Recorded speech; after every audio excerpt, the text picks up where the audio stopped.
Only in America. Only in America. Only in America. Only in America. Only America. Only in America.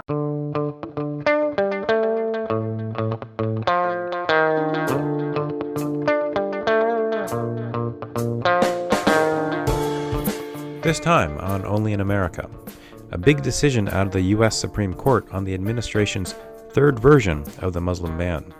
A special interview with one of our policy experts. There's a long history of the Supreme Court deferring to the executive branch on issues of national security and defense, even in immigration to some extent. So this is in line with some of those previous decisions. Spreading the fear, President Trump's anti-immigration strategy for the midterms, as 2,000 migrant children remain separated from their parents. The Democrats want to protect illegals coming into this country, some of whom are not good, some of whom cause lots of problems in the worst possible way. They want to protect illegals coming into the country much more so than they want to protect you. And my conversation with a DACA recipient who was confronted by voters on network television. You're sitting there on television, you're getting this anger. How do you kind of take in somebody's anger, absorb it, and then react in an empathetic way? I just like being the bigger person. Going back again to like my conservative values, like I know that every single person deserves dignity and respect, like no matter what. And it's so hard sometimes, but knowing that if I fill my heart with hate, it's not going to do anybody good. From the National Immigration Forum, I'm Ali Nirani with Only in America.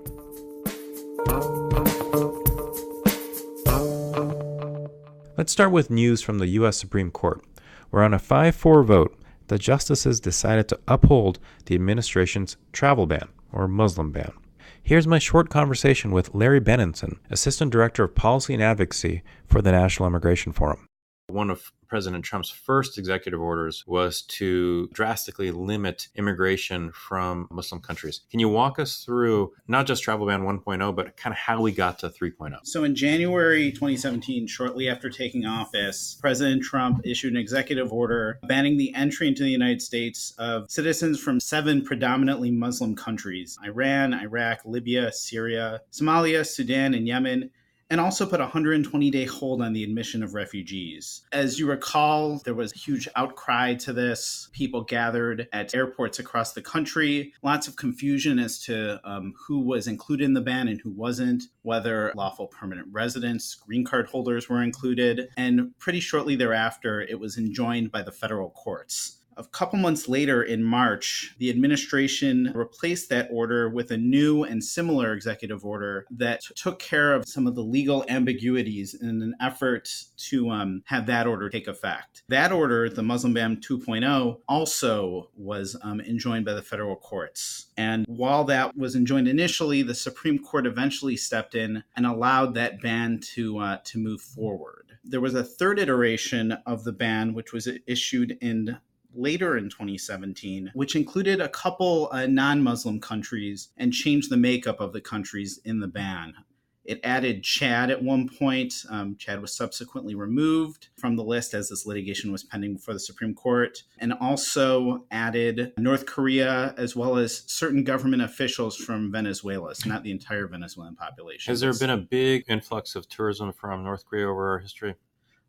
Maybe over the last couple of weeks, but before that, no, certainly not. Okay. So this did not affect a lot of people who would be traveling to the U.S. anyway. And I should mention Muslim Ban 2.0 did remove Iraq from the list, so they were no longer on. So 3.0 is also taken to court by various states over the course of the last few months. It's enjoined, and we find ourselves earlier this year in front of the Supreme Court. What were some of the arguments put forward in the Supreme Court before they made their decision today? There are statutory arguments and constitutional arguments, which were a couple of the main arguments that the court was considering. There's a provision of the Immigration and Nationality Act, the INA, which provides broad discretion to presidents, to the executive branch more generally, to bar entrants really from all over. And previously, the Carter administration used that authority to bar entrants from the country of Iran following the crisis there in the late 70s. You had the Reagan administration use this authority to bar entry from those from Cuba at one point. So this is authority that was very broad with very few limits placed on the president. Subsequently, there was another provision of the Immigration and Nationality Act which barred discrimination based on national origin. Historically, that statutory provision hadn't really been considered by the courts as bumping up against this first provision, but the plaintiffs in this case argued that that general bar on discrimination limited the president's authority to bar citizens from these countries that we previously discussed. In addition from that, there are constitutional arguments in place. There's a First Amendment argument here getting to freedom of religion. You had statements that the president had made on the campaign trail, and even after taking office, which indicated he was looking to bar the entry of Muslims into the United States, and other similar type statements. You had 14th Amendment equal protection arguments have been made as well, saying there's an equal protection issue in barring certain people, particularly if they have a family member with ties to the United States. And ultimately, on a 5-4 decision, which was written by Chief Justice Roberts, the Supreme Court ruled that the broad grant of discretion to the president under the INA did provide him the ability to bar entrance from those countries. So let's just pause right there. So what you're saying is that in the decision from the court today, Justice Roberts more or less said that it is within the authority of the executive branch to move forward with this sort of restriction on immigration. Yes. What he said was this provision of the INA is pretty much an unlimited grant of authority. And these other provisions in question, at least in this situation, wouldn't limit the ability of the president to bar entry. Lower courts looked at some of these statements the president had made that would have potentially indicated an animus towards Muslims or towards people from the countries in question. The Supreme Court essentially looked past that. They used a level of scrutiny called a rational basis scrutiny, which basically says as long as you can provide a rational reason, the government can provide a rational reason for doing something, in most circumstances uphold that action. Here, the national security rationale provided by the federal government was seen as sufficient to meet that level of scrutiny. There's a long history of the Supreme Court deferring to the executive branch on issues of national security and defense, even in immigration to some extent. So this is in line with some of those previous decisions. Now, of course, the dissenters pointed to these constitutional arguments as well as the statutory argument about relating to non-discrimination and wanted to take those statements the president made at face value in seeing this as something that exceeded his authority under 212F because of the discrimination behind it. So now the Supreme Court has upheld the ban. It's in essence in place indefinitely until the administration decides to reverse it. The administration did, I believe they put a time limit on this ban, and already the ban had been allowed to take effect while this case was pending. The Muslim ban 2.0 was allowed to take effect as well as 3.0. So there is a time limit. However, the administration could presumably subsequently issue follow-up guidance limiting entry from at least some, if not all, of those countries. Great. Larry Bennetson, Assistant Director for Policy and Advocacy for the National Immigration Forum. Thank you very much for explaining this. Thanks for having me.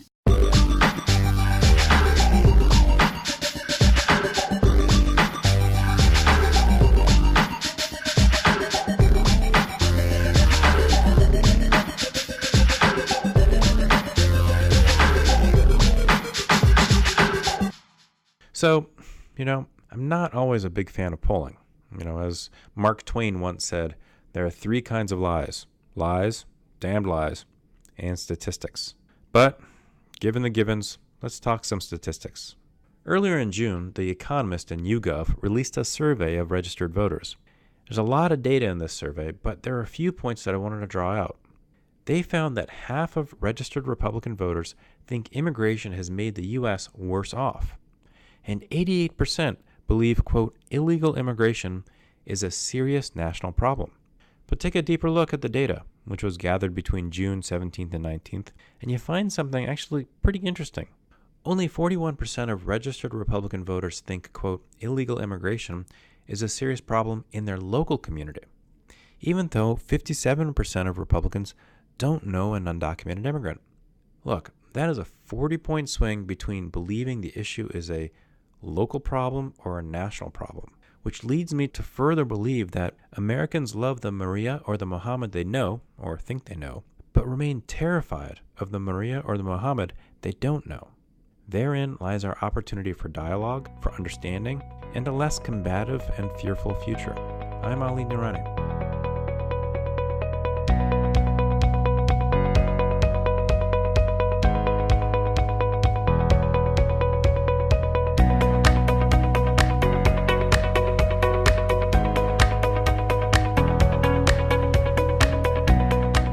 Support for the National Immigration Forum comes from the James Irvine Foundation, expanding opportunity for the people of California, and from the Carnegie Corporation of New York, established in 1911 by Andrew Carnegie to promote the advancement and diffusion of knowledge and understanding. Only in America comes to you each week from the National Immigration Forum. Go to immigrationforum.org to subscribe to our show and write a review on iTunes.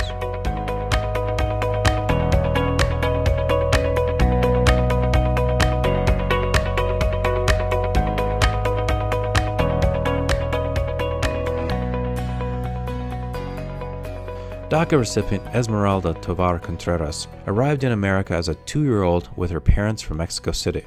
Raised as a pro-life Catholic, she grew up in Hutchinson, Kansas, and calls herself a conservative dreamer. Now a nursing student, she has a young daughter and is engaged to an enlisted U.S. Army soldier.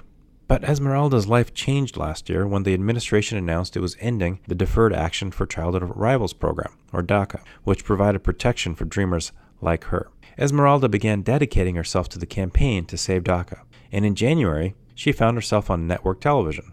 The Jimmy Kimmel Show, trying to promote a dialogue on the issue, had asked her if she was willing to meet with a group of anti-DACA Americans.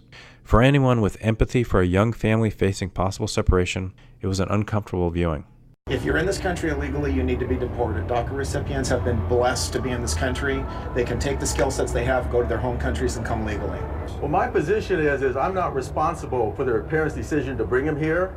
I want every single dreamer deported. I want to start deporting dreamers even before MS-13. Can I ask you a question? You don't play Santa at the mall ever, do you? No.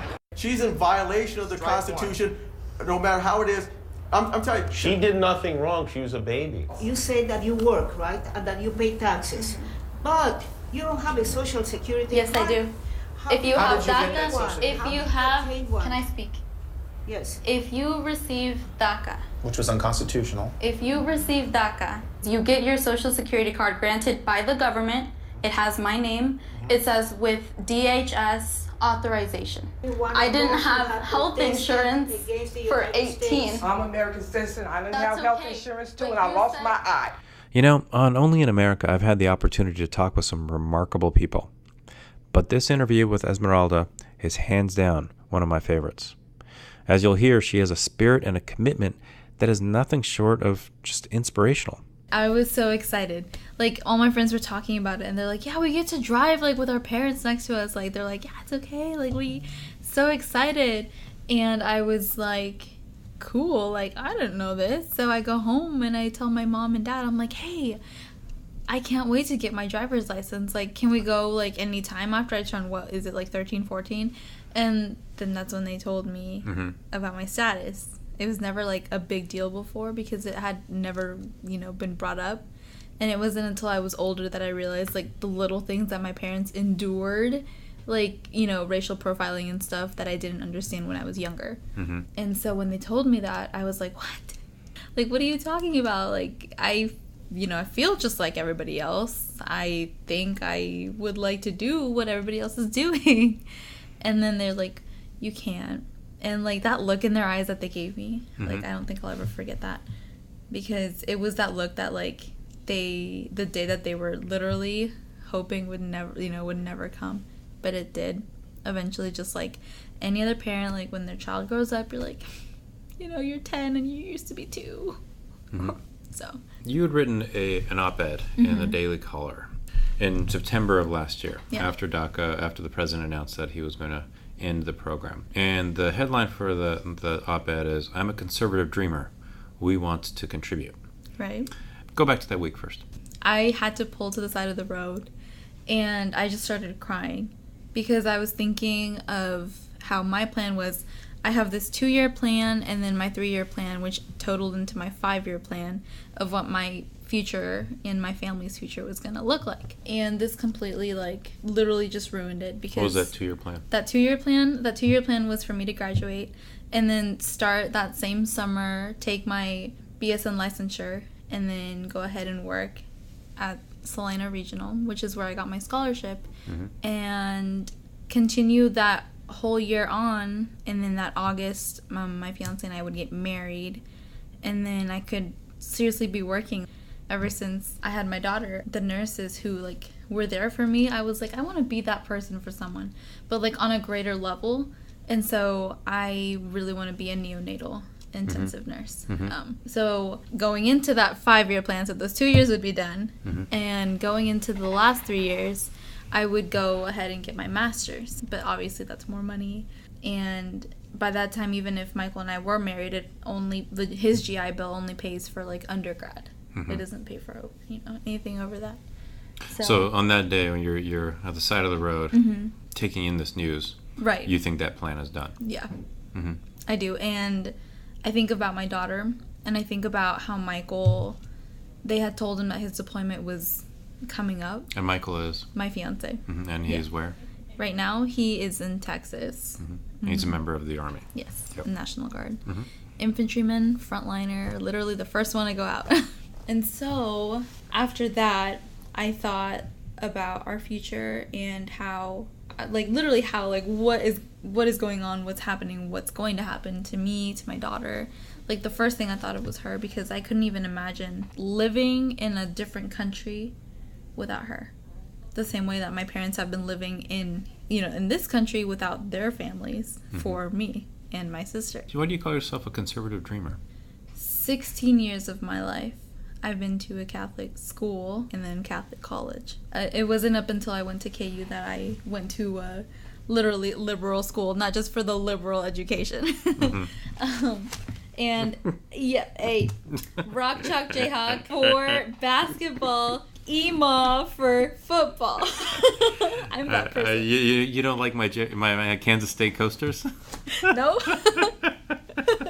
Not during basketball season. All right, sorry I interrupted you. It's funny, these coasters just get these huge reactions from people. Yes. Yeah. Because Rock Chalk Jayhawk, even all the way up here.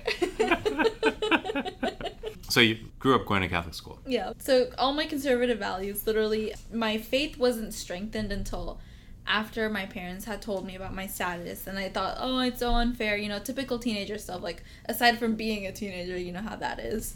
And I was thinking of just everything that I wasn't going to be able to do. I had no future. Like, what's the point of even graduating? Like, what's the point of going on and continuing anything? After that, I was just thinking of how my life would be so different if it wasn't for my status. And it had never been brought up until, like, then, You just spent the day on the Hill talking to members of Congress and their staff. What's the case that you make to a member of Congress at this moment when... the president is, let's just be honest, he is using DACA recipients as negotiating chips. He's using the kids as pawns. Right. So his agenda. What's that conversation like? That conversation, I feel like everybody that we spoke to was really respectful, even like if there were some parts of the two separate bills that we agreed or disagreed on. They were open to let us explain, like, our side of it, like, how we are directly related to that subject in a way.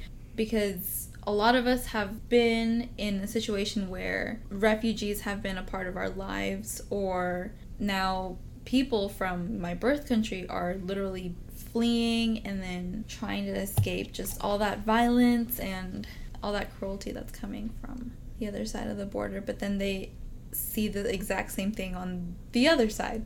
So we were listening to the television, and the president was saying how it's different from the Jews because it's not that we are bringing them in and not taking them back out, where you just don't want them to come in. So, if you just flip-flop it, it's the same thing.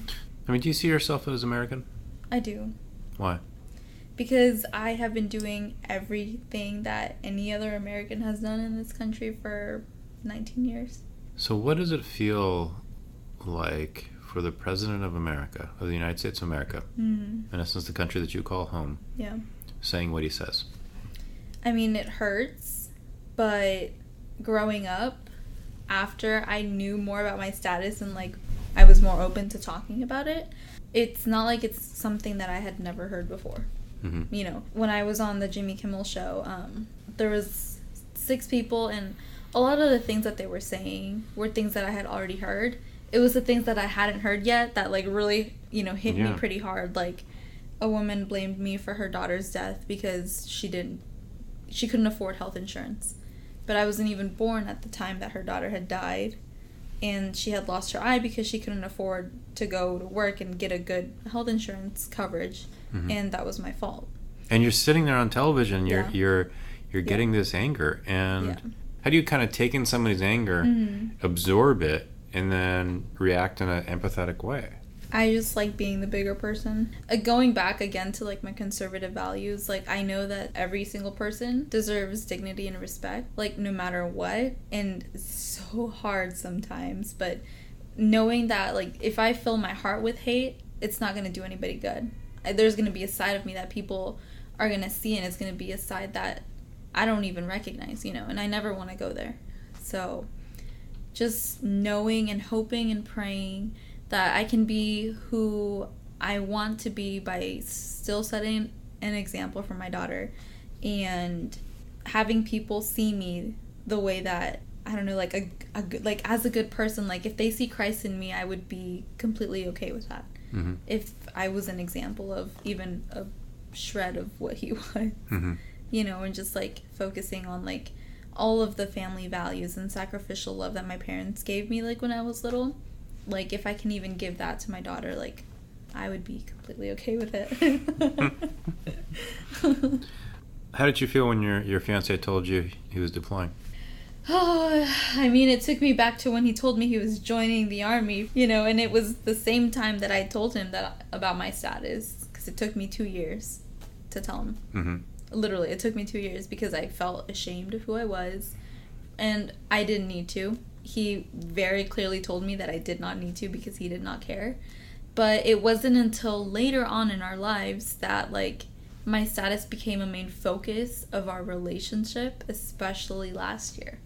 You know, people were telling him, you know it's wrong to be with her. Like, you know that, like, she'll just leave you because she has to go and, like, she did something bad. Like, it's her fault that she was brought here when she was 2. Like, when she was old enough, she could have just done something about it. Like, it's so easy to be a citizen, you know. And then he's like, whoa, wait, what? You know, like, he was really, really conservative. Like, I was conservative in my faith and my values and, like, core beliefs. And he was really conservative on, like, guns and, like, the really Republican way or whatever.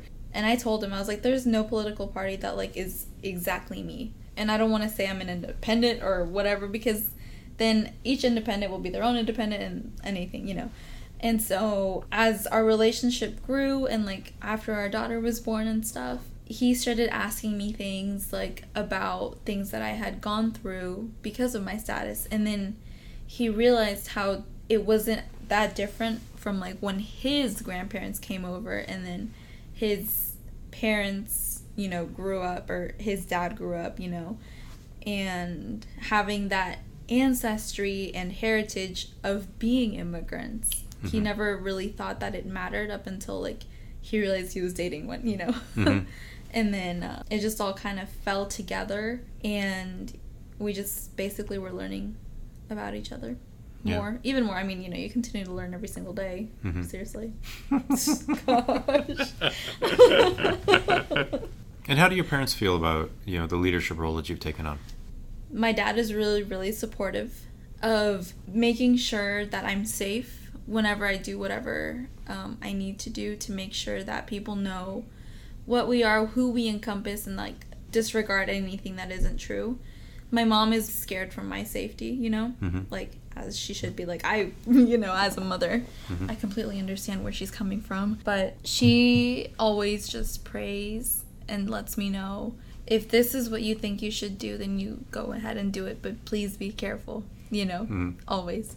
So over the last few weeks, as these awful pictures and sounds have come from the border, How does that make you feel? I'm already tearing up.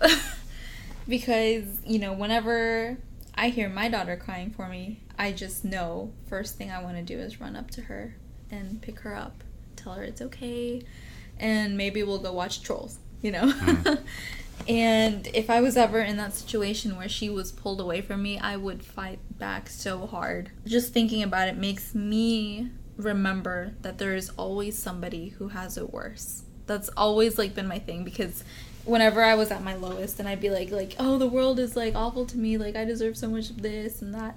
No, there's always somebody who has it so much worse than you, and you don't even realize it. So one last request of you. The name of the podcast is Only in America.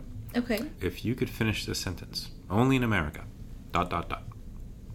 Only in America can you conquer what people believe you cannot conquer, and do it with such poise and strength and dignity that they will regret ever doubting you. Thank you.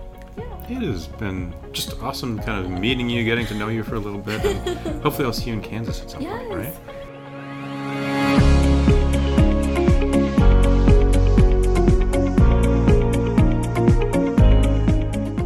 There's more about Esmeralda, the plight of dreamers, and the battle for DACA at immigrationforum.org. And that's all for this week. Only in America is produced by Emily Chow and Regina Medina. The executive producer is Kathleen Farrell. I'm Aline Urani. See you next time.